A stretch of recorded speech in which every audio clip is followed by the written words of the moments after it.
Welcome to Impact the World, the show for and about creatives, changemakers, and entrepreneurs.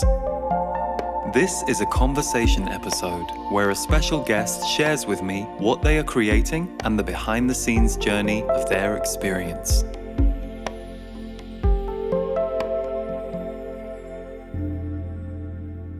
Hello, welcome to Impact the World, where today my guests are Lee Carroll and Monika Muranyi. Many of you may be already familiar with Lee because he's been one of the pioneers in the channeling field of our generation. Lee channels an entity of magnetic service known as Kryon and has to date published 14 books, has done countless seminars and workshops all across the world, and now, in collaboration with Monika, is hosting and producing live-streamed web-based events for this last couple of years. So Lee has been on my radar for about 15 years or so. So it was really lovely to get to speak to him about his relationship with Kryon as a channeler, how he got into channeling, to learn how skeptical he was of channeling and anything to do with metaphysics before it happened to him. And then to learn about how he and Monika met, started collaborating.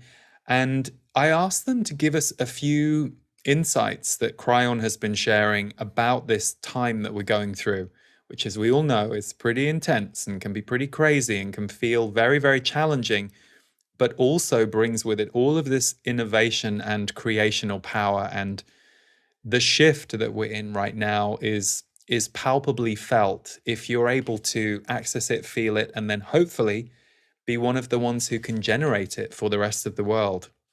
So it was great to be with these two generators, and I hope you enjoy the interview. And we will put all links to their website and their work in the show notes if you're listening to this show, or if you're watching over on YouTube underneath the YouTube video. But you can find both of them at kryon.com.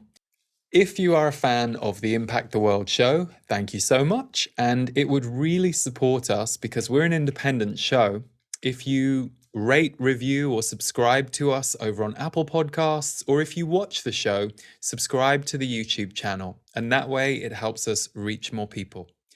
But for today, we hope you enjoy this conversation with Lee Carroll, channeler of Kryon, and Monika Muranyi.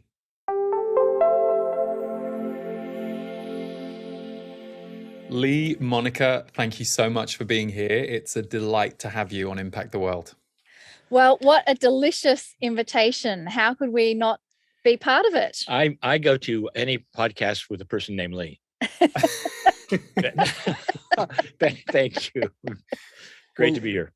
Lee, I'm going to start with you, Lee. You've been a pioneer in the channeling field, certainly for our generation. And the one thing that I knew about you I think I became familiar with you around 2006. Someone told me about you. I had been channeling for myself privately at that point for about 5 years and publicly for about 2. And I remember going, wow, this guy's got all these books. And you had so many books at the time, and you were one of the few contemporary channelers, if not the only one that I knew of, who had this published library of work in real time. And we were supposed to be both speaking and channeling at the same event in 2009, and then life circumstances meant I couldn't come. So I was really looking forward to meeting you. So, my knowledge of you and my respect for you goes back a long way. So thank you for doing everything you've done in our very niche, but very emerging field. I am so enamored by having anybody else who's channeling in this day and age tell me those things, because at one point I wondered, were there any others, and would we see any contemporary young men or women start this? You got to understand that when I started, it was and for many years, the only people who came to see me were over 45, and I can show you that very, very clearly. It's only been in the last few years that we have seen a complete reversal of that. Literally, we've seen some of the older folks drop away, and we've seen the younger folks replace them. I never thought that would ever happen. So there's a lot to tell, but I'll go with your cue. Well, I tell you what would be wonderful, because I don't know your origin story, and I always think the origin story of how people begin channeling is both interesting, but is also can be a clue as to your own ability to connect, or demystifying your own ability to connect. So, Lee, I'd love to hear, like, what were you doing in your life when you first met Kryon, and how did that meeting take place? I'll tell you, I'll try to give you the short version, but there's a lot of layers to it. And you're right. It's fascinating to a lot of people because I was not interested in metaphysics at all. In fact, it was just the opposite. I'd married a woman named Jan Tober, who, by the way, is very profoundly still involved in my work, Right. and we're very good friends. She is now a former wife, but I'm getting much. I love her more because of that. But she was metaphysical, and I was an engineer. Very much so. I'm very involved in my work, and I had a sound recording studio as an engineer in those days, and I was doing well, and it was no problem. And I was in my mid 40s, if not late 40s, and that was, and this is here's a cue, folks, if you want to figure it out. That was 31 years ago. So here we are with me not wanting any part of it, and this, and the story begins.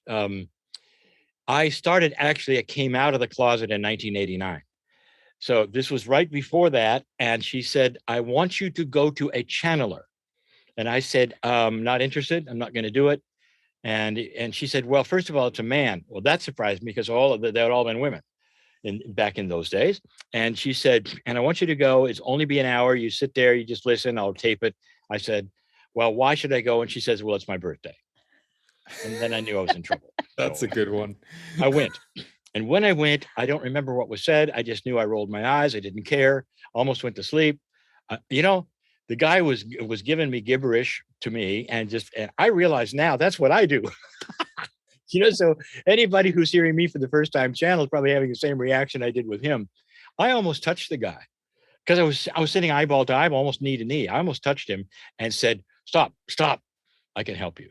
This is how I felt about what he was giving me. Stupid, ridiculous stuff, which is, of course, now what people think. Some people think I do.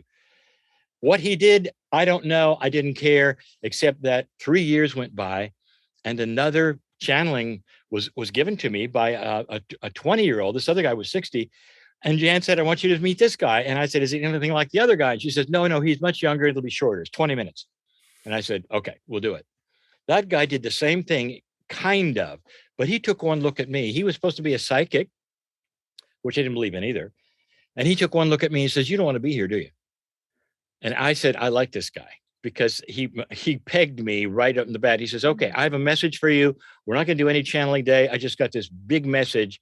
And I said, what is it? I'm ready. And the recording's going. And he says, there's a magnetic master named Kryon who's trying to get a hold of you. And you could have said, Dr. Zoom was trying to get a hold of me, or Mother Mary. It made no difference because it was just some metaphysical made up name, I thought, and that was it. And what happened is this is so interesting depending upon what your personality type is and what makes you look. And this is where I get in. What makes you look at spiritual things? I was an engineer. So I crossed my T's and dot my I's and everything has to come out right. And suddenly I had a puzzle because I remembered the first guy said something like that too, 3 years earlier. So when Jan wasn't looking, I went and found the tapes that were taken, cassettes. Remember cassettes, folks? Tell me, please. And I got the cassette of the first guy, and I played it and played it and played it, and there was all the gibberish and everything else. And then at the end, he says, there's a magnetic master named Kryon who's trying to get a hold of you, verbatim. That got my attention. How could two men, 40 years apart, 3 years in distance, give me the same identical message about some angel or something that nobody had ever heard of? And that made me look, because that just doesn't happen logically.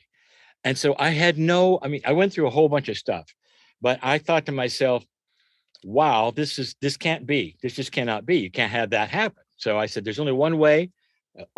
So I prepared a chair all by myself, and nobody was there, and Jan was gone. And I said, okay, I'm going to sit in the chair, and Kryon, or whoever you are with a funny name, I'm going to sit there. If you're real, show me. And you get one chance, and I'm going to get out of the chair and forget it if you don't. That was putting a fleece down, and I realized it. I encourage people to do that. Either spirit's either real or it isn't. Okay. So, if you're supposed to go someplace or do something, I'm supposed to, show me. So I did. And I sat in the chair and I immediately started weeping for no reason at all. I wept. And so I was overcome with some kind of love emotion I hadn't felt before. And I didn't give it credibility. I thought, okay, I'm making it up. So I popped out of the chair. I actually was angry at the chair. So it's almost like I pointed at the chair and says, don't do that again, because I'm making it up. I sit in the chair. I did it again. It was a cause and effect relationship that was so compellingly logical and real and proof to me and my psyche. I have never looked back. So then I began to say, okay, you're real. What's going on? And through that, we slowly started realizing there was something for me to do. I channeled for myself. You know what that's like.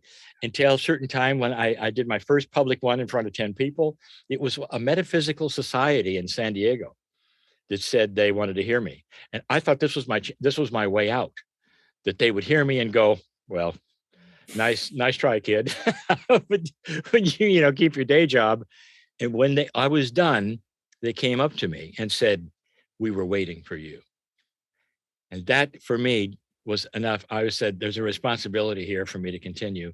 That was my beginning. Shortly after that, I started writing the first little book, released in 1993, called The End Times, which is about the end of an old time. It's not a scary book. That particular book is still available now, and people are still getting it. It's you figured the book is since 93. It's unusual for a book to have legs for that long, and this one did. So that's the story of how it began, and it has many layers past that of my learning of what it meant and what Kryon was really about. And I didn't know that for 4 to 5 more years. And in a nutshell, what is Kryon about for people who've perhaps never met Kryon or heard your channeling? Talking about what's happening today, that there was a shift coming, that we would not have a World War III, that something else was happening potentially. At the precession of the equinoxes is what the indigenous have talked about now for years and years, a consciousness shift that we could all see, identify. That's what it was about. Beautiful. And I'm interested for you, Lee, because I know for me, meeting my guides, which actually took place in 99, I think, or 2000, if I remember correctly, shifted me very profoundly personally. I didn't weep the first time I met them like you did, but I recognize what you were saying, because it shifts your emotions, your psychology, everything about you. It starts to move you into a different place. And sometimes you go willingly and sometimes you fight, but it's going to do it to you. That's what accessing that level of consciousness does. How was it for you, and what did you notice shifted in who you knew yourself to be as Lee over those first few years? Yeah, I think the first thing it did, and right or wrong, and these are I can only be very, very honest with you and your viewers, and I don't talk much about this, but I was firmly entrenched in church at that time. And suddenly all around me, I saw these beautiful people that the church told me were sinners and that I shouldn't be with. And they were smoking and swearing and drinking, and they just had beautiful hearts. I was involved in the music industry, and what I saw there was creativity and gentleness and beauty and wonderful. And all of them by my church were not right. They were I shouldn't be with them. And I thought, this is a total and complete disconnect. Something is wrong here.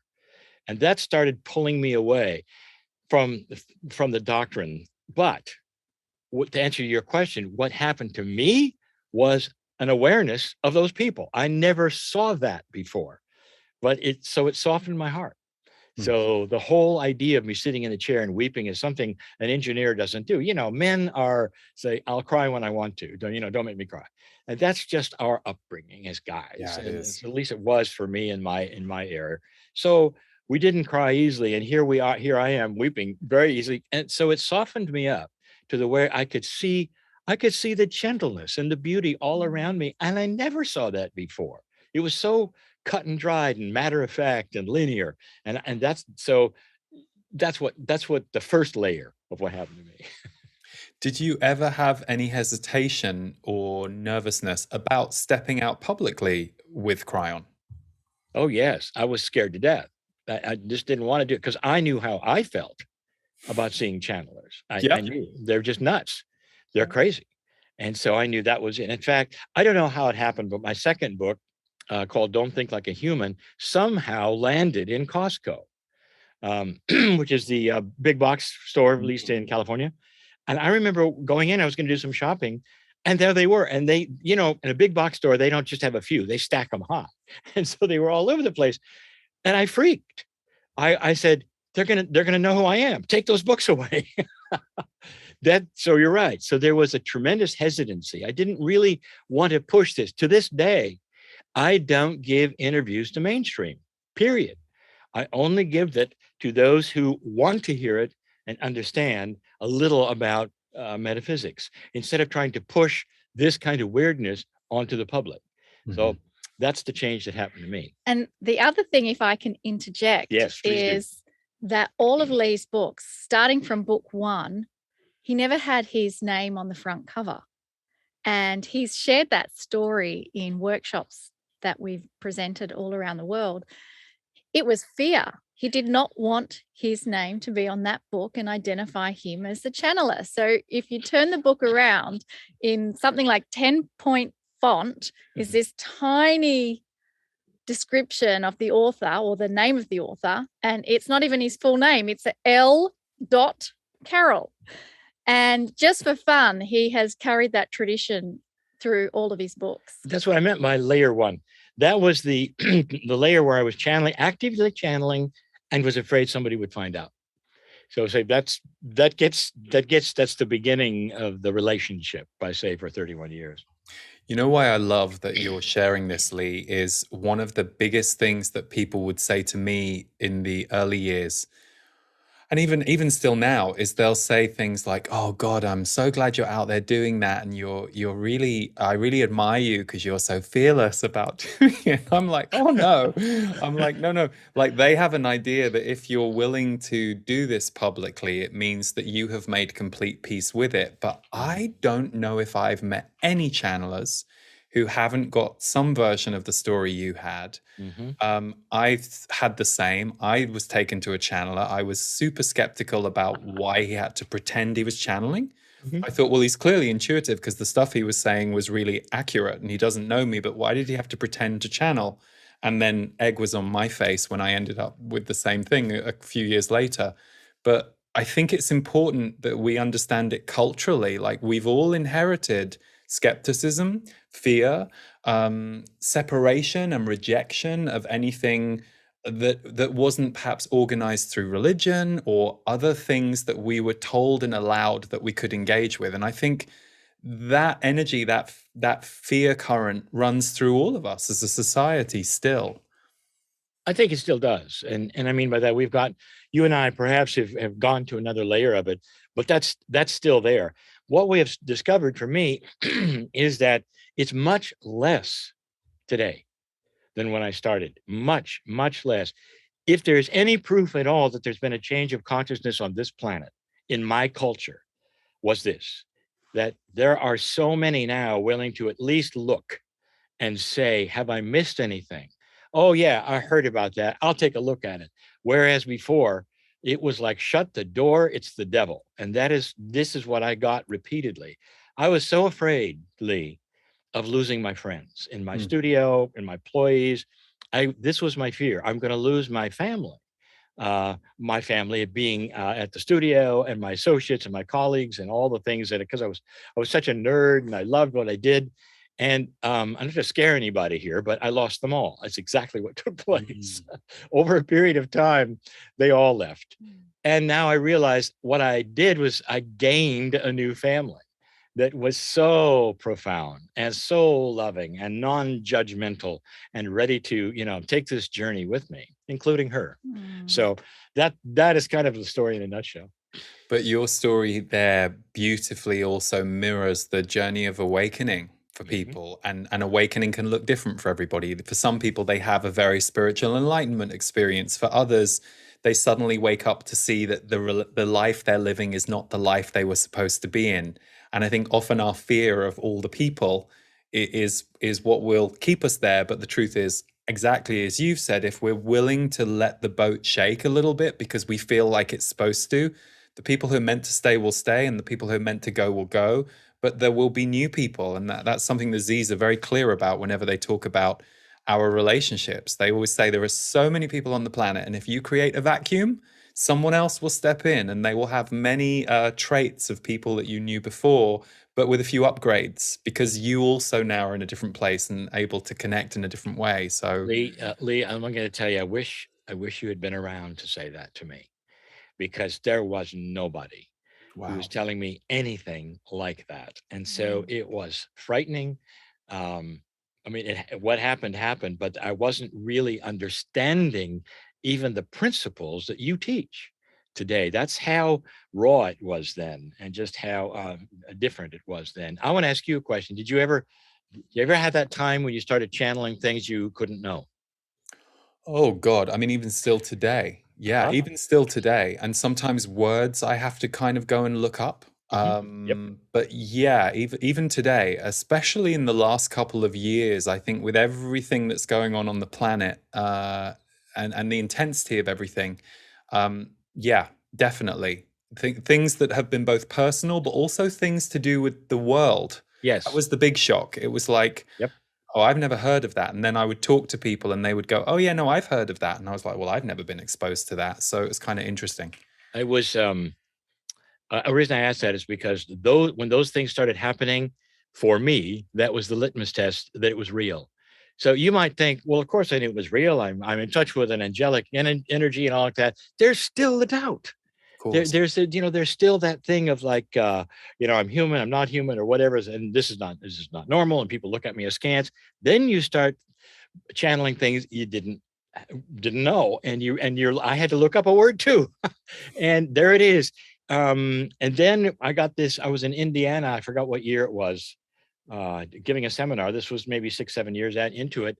And we had they had this group from the United Nations who wanted me to come. And it was one of the first of 7 visits where I was invited to channel to a group at the UN. And that frightened me. I'd never even been to New York, and that frightened me. So this now you're getting into the second layer of all of this.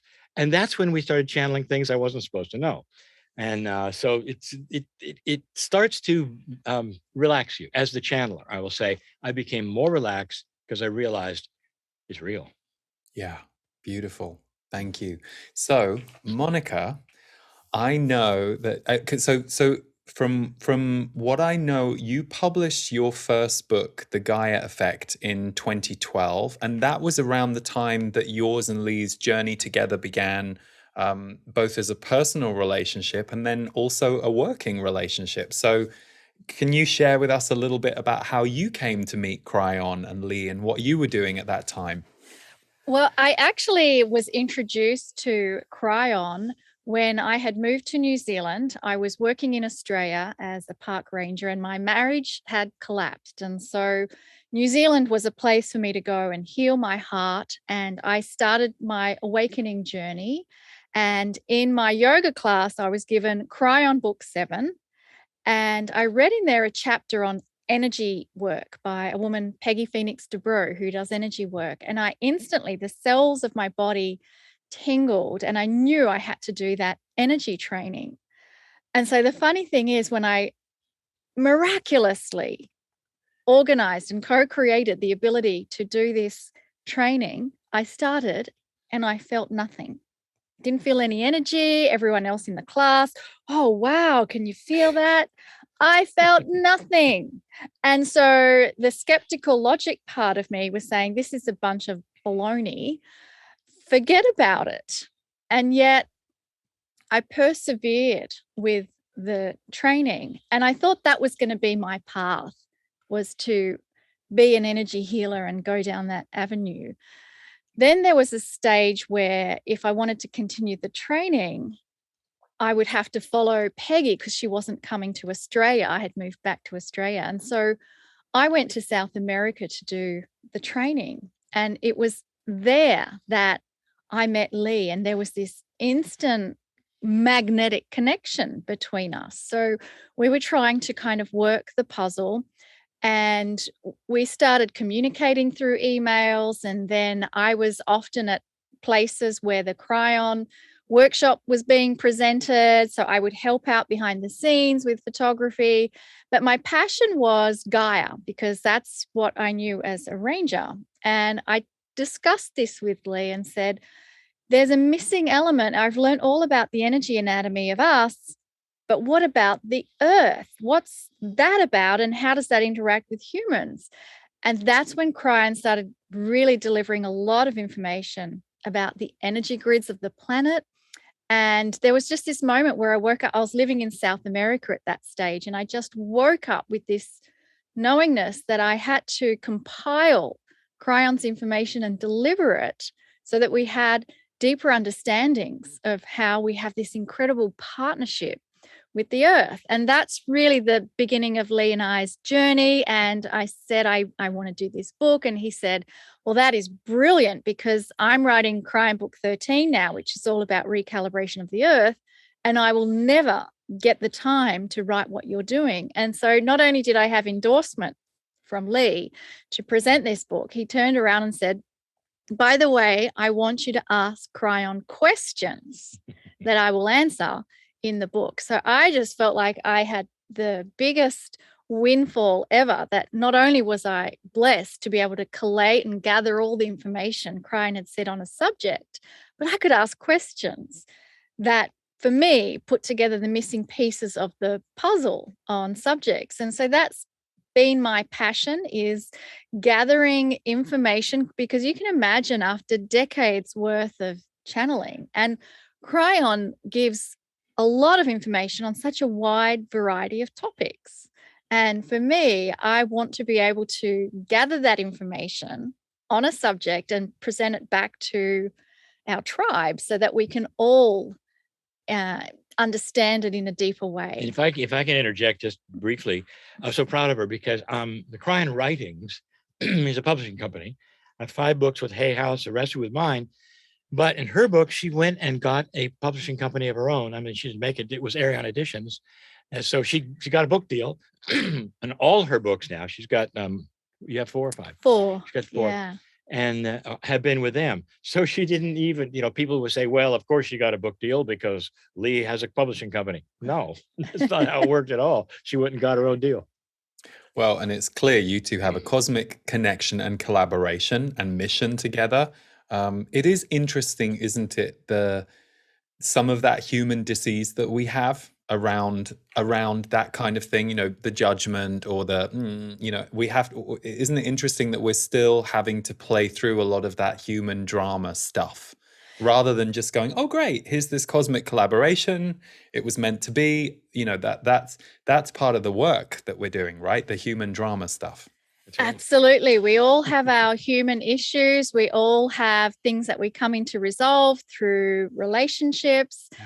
And there were times when it was difficult, but I guess the thing I want to say to everyone tuning into this is, whatever is happening in your life, and when you doubt yourself, for me, what I did was to close my eyes and really ask Spirit, what do I do in this situation? Where do I go? What is it that I do? And sometimes the message would be, stay in the energy of love, and things are not always as they seem.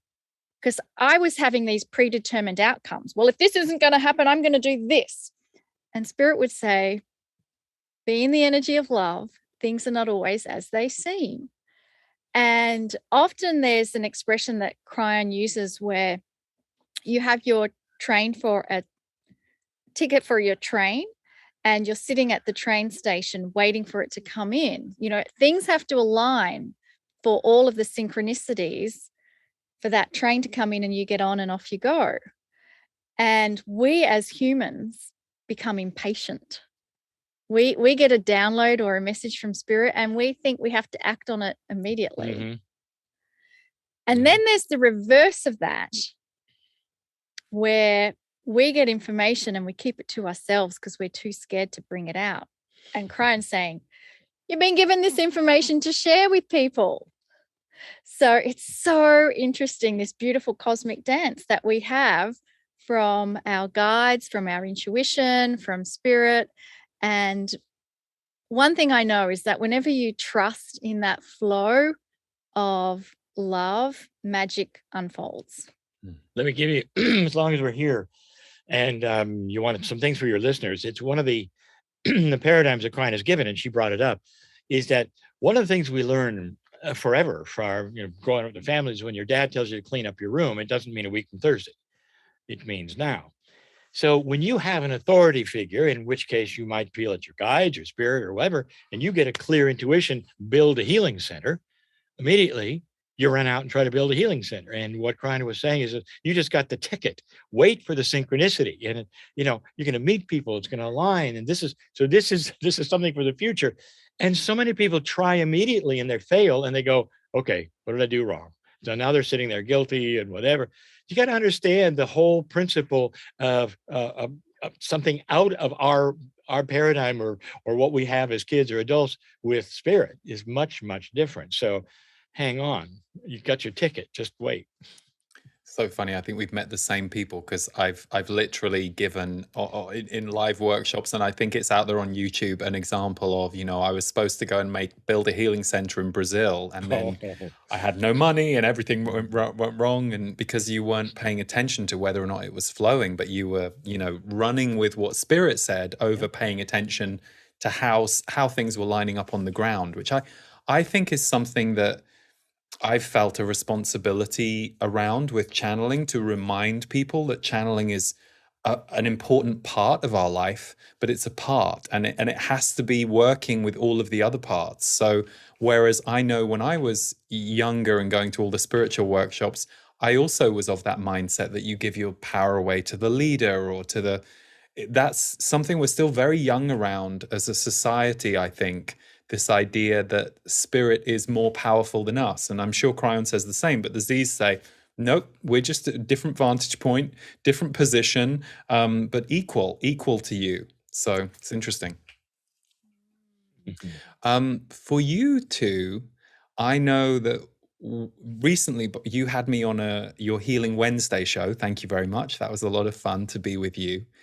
And I know that you reach a really large number of people around the world through those broadcasts and other work that you do. But I also know, because you mentioned it to me, that prior to 2020, you were really on the road pretty much doing live workshops. It sounds like either mostly or completely exclusively. And I know you said it's been a revelation to how many people that you've connected with through moving your work online. So how did that transition come about?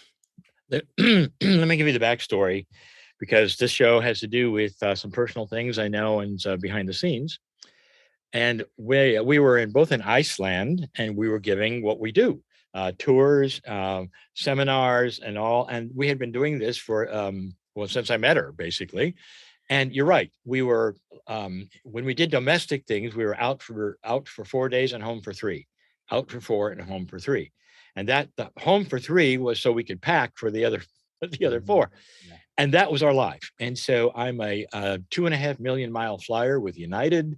We knew the stewardess by name, and they would greet us. That was my life. And we would go to other countries 3 times a year or so and stay for a month. So that's all we did.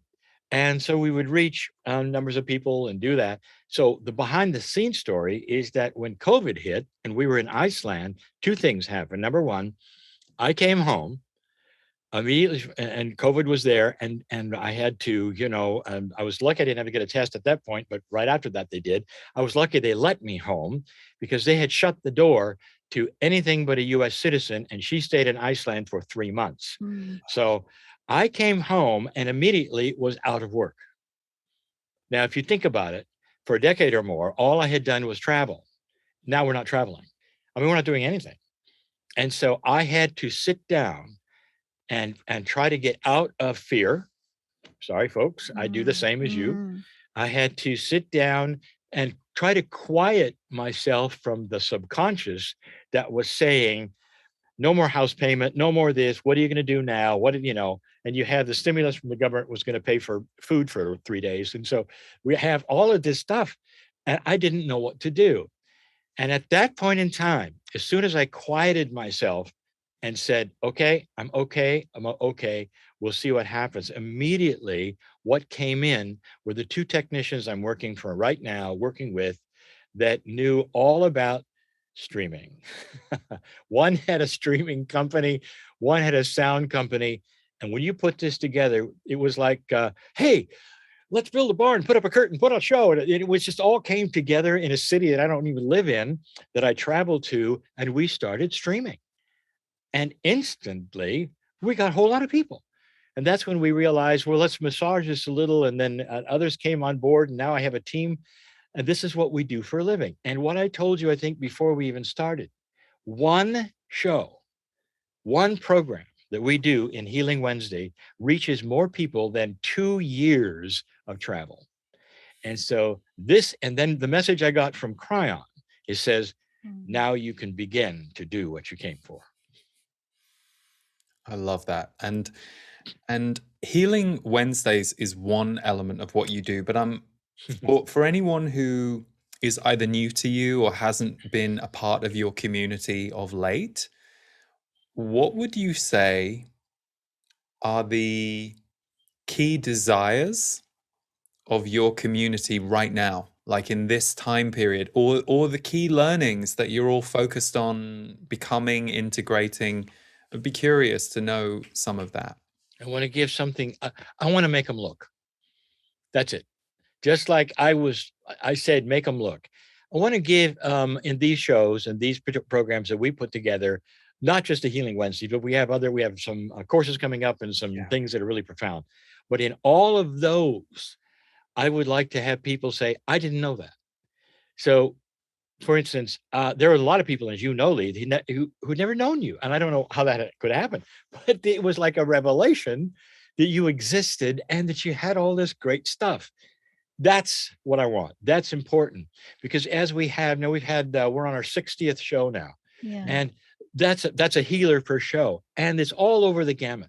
It's not just channelers, and it's not just health workers and all. It's all over the gamut. So we have biological decoding folks and all people working on subconscious. We have computer programmers who figured out stuff. There's something there for everybody, but it has a very commonality, and that is there's more here than you thought. Consciousness has energy. We're working with it. What if God, Spirit, was bigger than you were ever told? What if you actually, the you that I'm looking at, might have a place in the cosmos that you were never told about? I was told from the time I was born and the time my parents took me to church that I was born dirty. I mean, could you imagine? I mean, think of that. There's millions of us who were told we were born dirty. You don't have a chance. And that was the message. So where do we go from here, folks?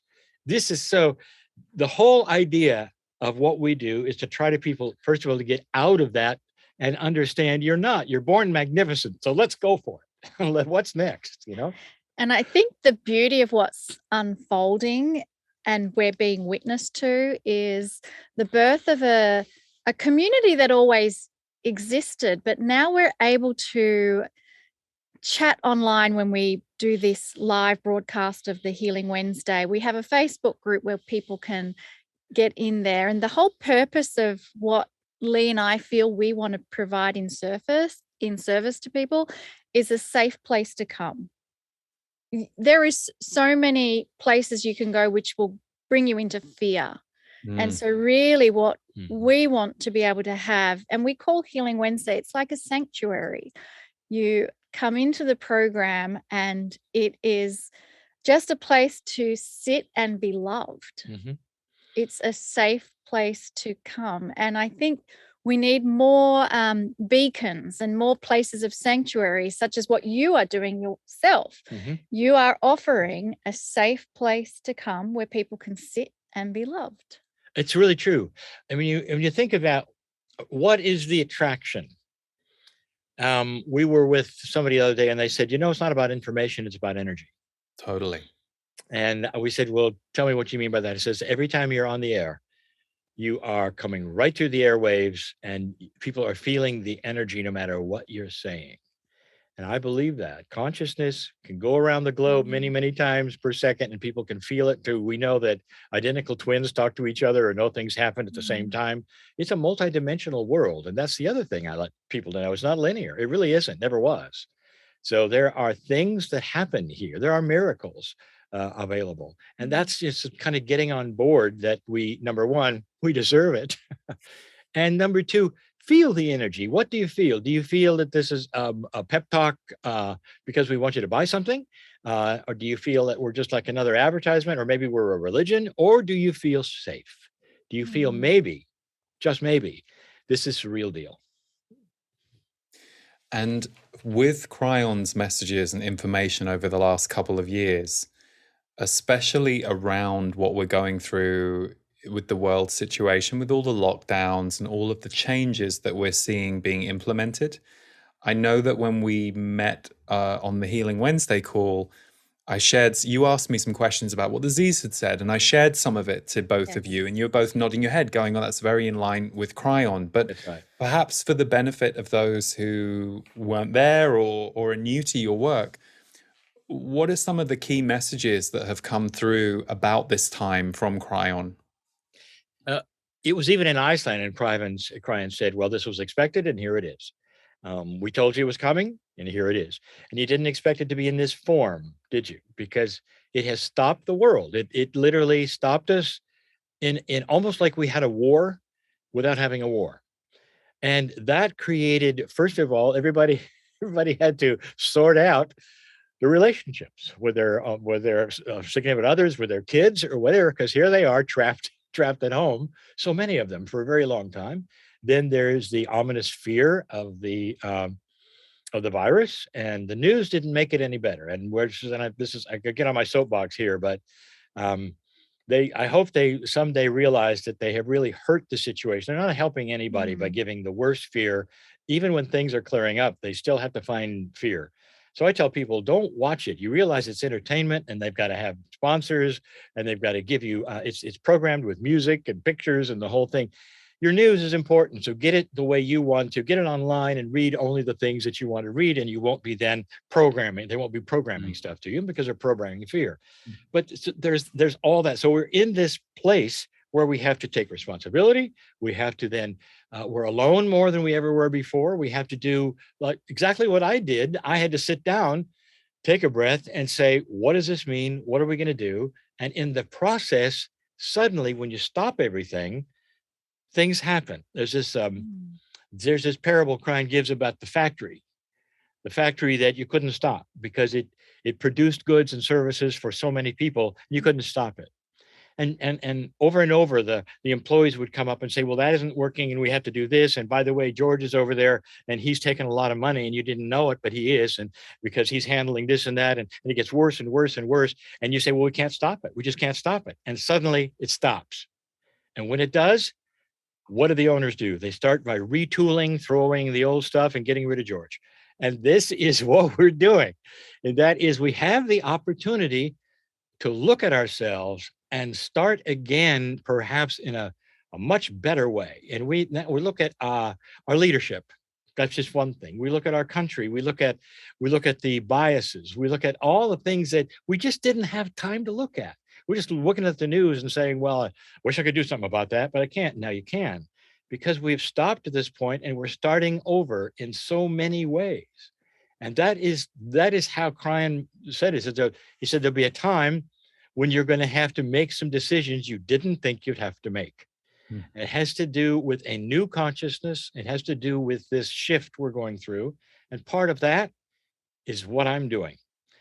Kryon interrupted me in midstream in 2020 after I had been doing these shows, not Healing Wednesdays, for about 6 months. And I think it was last August where I got this message from Kryon. He says, are you ready to do what you came for?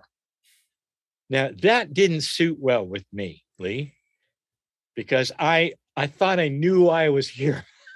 Can I just... And you've been doing it for a while. I just say, you want to say, excuse me. but I know what I'm doing. You don't say that to your guides and your angels and spirit when it looks at you and says, well, you know.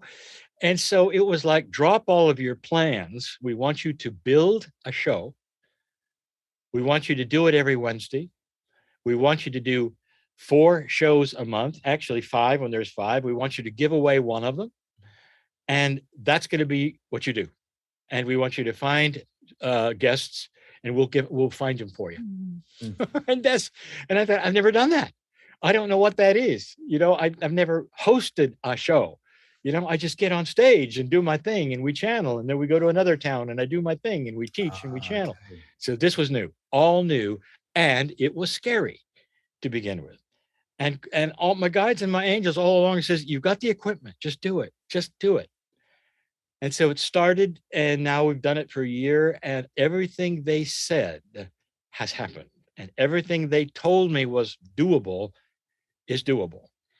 And I feel sheepish that I ever doubted it. I feel sheepish that your teacher, looking at me, the channeler for 31 years, would have been afraid yet again.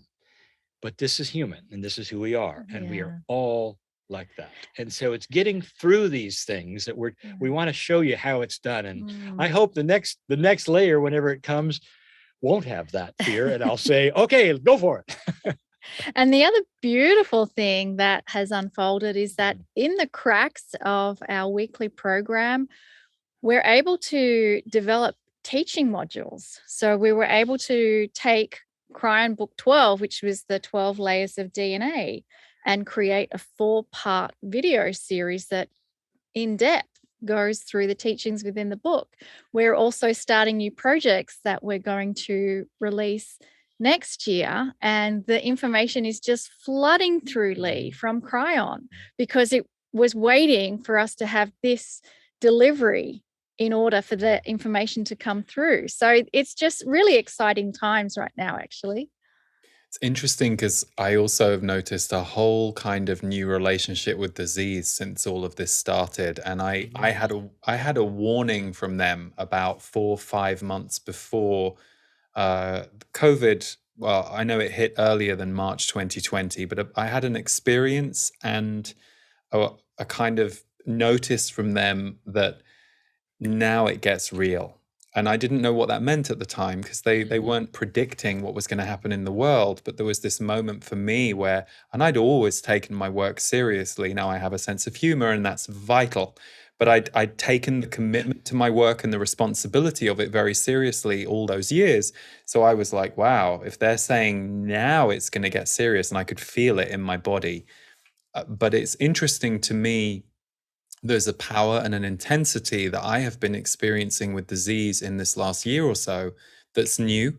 And I understand that part of that's our own evolution, but I also understand that's a direct mirror of the consciousness now on the planet that we're all in and experiencing. And I wanted to ask you something, Monika. I know that channeling has an osmosis effect.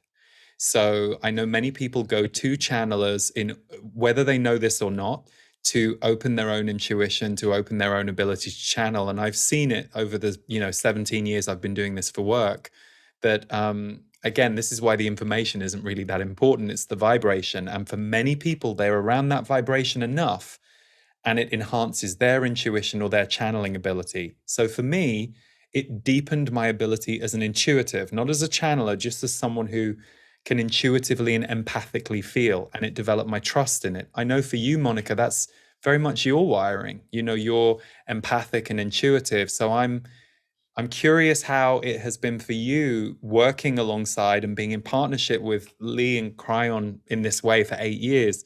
What has shifted or enhanced for you that you've noticed? Well, Lee is my absolute mentor in so many things, and I definitely notice that I'm able to now embody some of the things that Lee has been always doing. And I'll give you an example of that.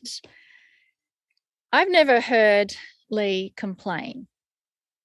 I've never seen him go into a state of, oh my goodness, how are we going to go through this? I see him and watch him sit there and gather his thoughts and let intuition come in.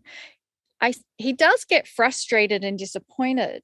That's human, but I don't see the buttons being pressed and the complaints coming through. And you hear it in Channel from Kryon about watch what you say. You are creating your life through the words you say and the things that you think about. And it's all well and good to hear that in a spiritual message, but applying it into your life, it's similar to when you're trying to quit smoking and you're just hanging around smokers all the time. It makes it very difficult. But when you move into a group where nobody picks up a cigarette, you stop thinking about it yourself. So there definitely has been a ability for me to increase and enhance my intuition, definitely. And I like to think that I've been able to bring to Lee a more deeper connection to our planet Gaia, because that was always my passion. And we kind of joke because he's gotten to appreciate nature in a whole new level. And I've started to become an audio snob. I mean, I'll go to a concert and I'll sit there and go, who mic'd this? I can't hear the band is playing at a level higher than the singer. What is going on with the microphones here? So it's been really fun in us kind of playing with each other and appreciating those aspects that the other person didn't have. And it's been a journey. I mean, I told you when I started energy work, I couldn't feel anything. I kept at it, and I did get to a place where I was doing sessions and I would feel energy, and I witnessed sometimes people would have a spontaneous healing from having a session. And there were even a fun story when we were in Russia. They were asking me, at that time I was selling the bracelets that Jan Toba, his ex-wife, makes. She makes beautiful jewelry. So it's kind of funny how I'm going along selling the ex-wife's jewelry, but hey, it works. We all love each other. So I'm selling these bracelets in Russia, and they actually asked me, Monika, can you please activate the jewelry as someone buys it and give it to them? And I was taken aback by this because I'm not a channeler, and I'm not, it's all the things that I'm not, right, in your brain going through. And they really wanted it. So I just thought, well, okay, I can just apply some of the EMF principles that I learned in the energy healing. And I would have women buy a bracelet, and we would sit there and I would hold it in their hands and activate it. And the experiences were very interesting to watch with the women. And some would come up and say, oh, I saw all these colors around you when it happened and things like that. But the funniest one was a lady came back the next day and handed me back the bracelet and said, I need you to deactivate it because it's so powerful. I couldn't get any sleep last night. And so I was taken aback, but then in the next breath, I had to look and say to her, this bracelet does not have the power. It is you that has the power. There is no power in the bracelet. It's all you. And she finally got it. But it's been a journey of surrender, release, denial, acceptance. And I've had people ask, Monika, do you channel Kryon? And my answer was always no, I don't channel Kryon. And yet I see that I receive divine inspiration from Kryon. Does that kind of answer your question? Completely. Yeah. Thank you. So this has been delightful, first and foremost, with both of you. I guess we're coming to the end of our conversation. I'll ask you both in turn, based on just where your feelings are right now and the work and the messaging that you are experiencing from Kryon, how are you feeling about the next decade, or what are you excited to see in the next decade? Perhaps Monica, if it's okay, we start with you. Sure. So because Kryon is here for the shift, and if you don't know what the shift is, it's something that's been predicted by the ancients. And 2012 was a significant marker. You've probably even heard about it in the Mayan calendars. It's the midpoint. It's part of the galactic alignment. Now, that's an astronomy event, that galactic alignment. It's not metaphysical. It's not woo-woo. It's an actual event that happens in the cosmos. And it takes 36 years for the sun for the earth to process through that realignment, the precession of the equinoxes. If 2012 is the midpoint, we still have 18 years from that to get to 2030. So for me, that question, what is in store for this next decade, that we are in such an energy of potency for change, that what we do, every single person that awakens to a grander truth, you cannot even imagine the ripple effect of that on the planet. This is a defining moment for us collectively as we move to 2030. That's our window of opportunity for the most highest consciousness that the planet has ever seen. So to me, this is exciting. And this is where we should be casting our vision, not looking at what's happening right now, especially with the COVID, but to keep your eyes on the horizon for that 2030. This is a beautiful window, potent with change for the highest consciousness the planet has ever seen. So over to you, Lee. I would say to everybody, despite what you think, spirit works very slowly, a lot slower than a lot of people like. We're winning. Believe it or not, light is winning. And I will say what I have said so many times in so many podcasts. If you don't think that, just go back as long as I've been channeling for just 30 years. How long have women had to go through what they go through in workplaces and everything else, and had to play second fiddle or endure all of the things that they've had to do? And the answer is forever. You go back as far as you want to go back in history. That is what has gone on. Suddenly, it isn't. We have the Me Too movement. We have people aware. They're being careful because they're realizing that it is not accurate. It's not good. It's not true. I mean, it's not even conscionable what they've had to go through. And so that is now at the forefront. And so I ask, why now? What's the difference? If you'd asked my dad, he would have said, no, it's never going to get any better because men are in charge, period. As long as men are in charge, it's not going to get better. Well, they're still kind of in charge. And you ask any lady about that, and it has gotten better. Something has happened. There's a consciousness shift. How long? I don't want to throw stones here, but in a certain religion, as you know, how long have the priests been abusing little kids? And the answer is probably since the church began. It's just been with us. And now we find out, I mean, if you got 1,000 cases in Philadelphia, how many do you think have been around the world? And how long has it been happening? I mean, and look at the ruined lives there and all that. When do you think that would come to the forefront? And when would we ever have a pope who would acknowledge it and do something about it? And the answer, now. Now, what caused that? What would have caused those two things alone? And are there more things? They're going to start falling into place that had been wrong. They've just been unconscionable things that are wrong, where a society starts to grow up and start to see itself and become more gentle.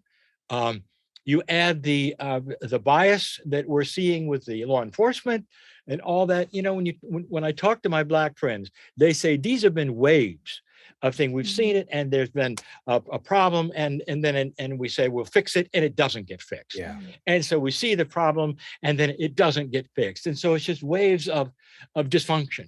Suddenly, it's gonna be fixed. And this is another one. You know, how long have we waited for that? There's 3. We can go on and on. Kryon says one of the next ones, and the whole COVID thing may bring this about.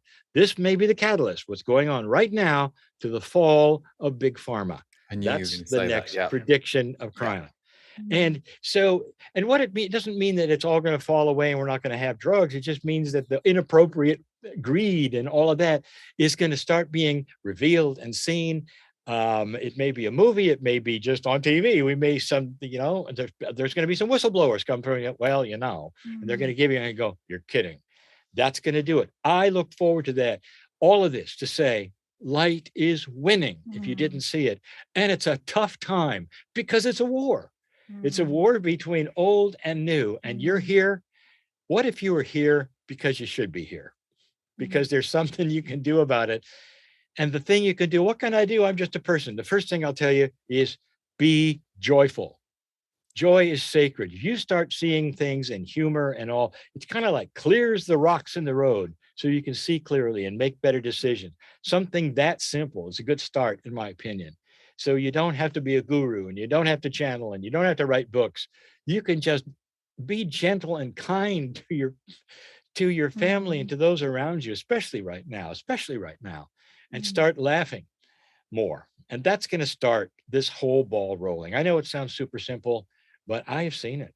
I have seen it. We're winning.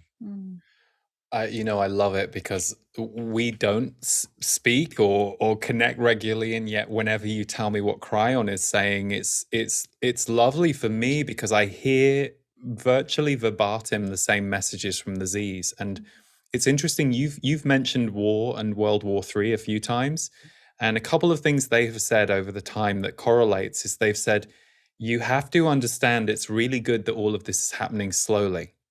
Many of you want things to happen quickly, but if things happen quickly and the change happens too fast, it can lead to chaos and destruction that's unnecessary. So they said, actually, the slow, steady pace of this is good. And they started talking about the war that we're in between what some might call light or dark, higher or lower, all of those terms that we use.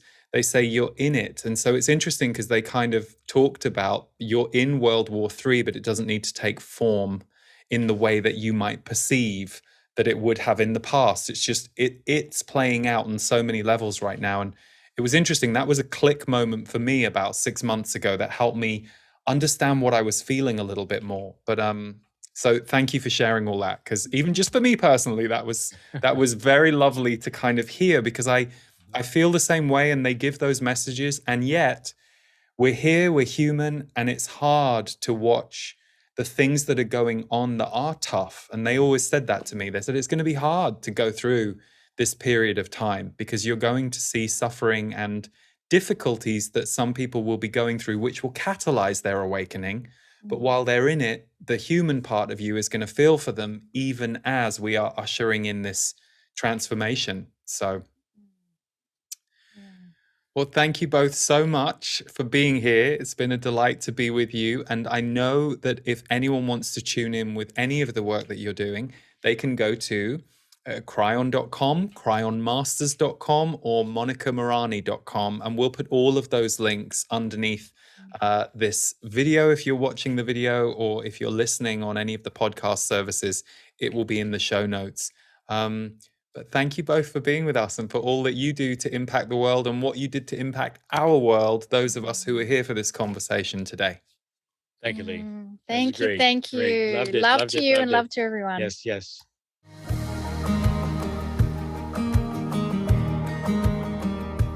Hi, I'm Lee. I'm an intuitive, a channeler, a musician, and you may know me from my monthly free energy updates that go out on YouTube and Facebook. You may know me from the Impact the World podcast, but I wanted to introduce you to my members community, The Portal. We've been a community now for 8 years, and my mission and the mission of my team every single month is to bring you wellness content, metaphysical content, anything that's going to support your life as a sensitive, as a healer, as someone who is newly awakening, but also to ground it in reality. So every month we bring you various tools to help you survive, thrive, and expand your life. I know many of you are out there bringing your own special gift or light to the world. And the portal is a hub that we hold along with our community members to support you on your mission. Every month I do a live energy tune-up broadcast. It's 90 minutes long. It allows me to go deeper on some of the energies that month and how they are affecting our specific portal community. I also take Q&A. I answer questions from my intuitive standpoint, and I also answer questions from my guides, the Z's, who I channel. These live tune-ups are always available within 24 hours, so if you can't make it live, you will always have the replay to go back and watch again, or to use the timestamps to visit a specific question that you heard that you wanted to replay the answer for. Every month, we will bring you a brand new audio recording. I often keep our community at the top of my mind when I'm creating a new channeled MP3 or a new energy alchemy meditation. And these are always scored and supported by the music of sound healer Davor Bozik. I also do several private behind-the-scenes video diaries. Sometimes these are what we're creating and what's going on here at the studio, but other times it might just be me at home talking about things that I'm noticing, really designed to give you and I an intimate conversation that I wouldn't otherwise put out there into the wider world. Stephen Washington brings you a special body energy update every single month. So Stephen is my husband, and he is also an amazing Qigong and wellness teacher. So I asked him several years ago to start creating some body medicine for us. So he takes the themes of that month's energy update and he expands upon them and gives you a sequence of Qigong movements that are very gentle and easy for beginners, but it's a way of alchemizing what we're going through, and he does it beautifully. So many of our members love that component. Stephen also has many meditations inside the portal, which you can access anytime, and we are expanding our meditation library as these months go on. You receive a welcome bonus of the Intuitive Power live event. So if you've never seen a live event of ours, we had an incredible film crew document our London Intuitive Power event in 2019, and you'll get all 5 hours of that content as soon as you sign up. And finally, we curate special monthly Spotify playlists. 2 different kinds: music to move you, so things that are a little more dancey, and music to soothe you, things that are designed to help your nervous system calm. We love introducing you to new music, and this is curated by our whole team.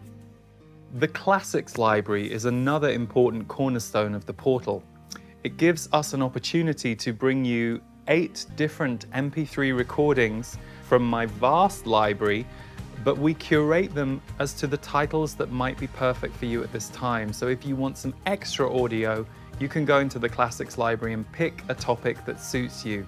Alongside several discounts to Portal members, our favorite thing is the energy of our community. So we have a private forum only available to members where you can share with each other, discuss, and learn from each other.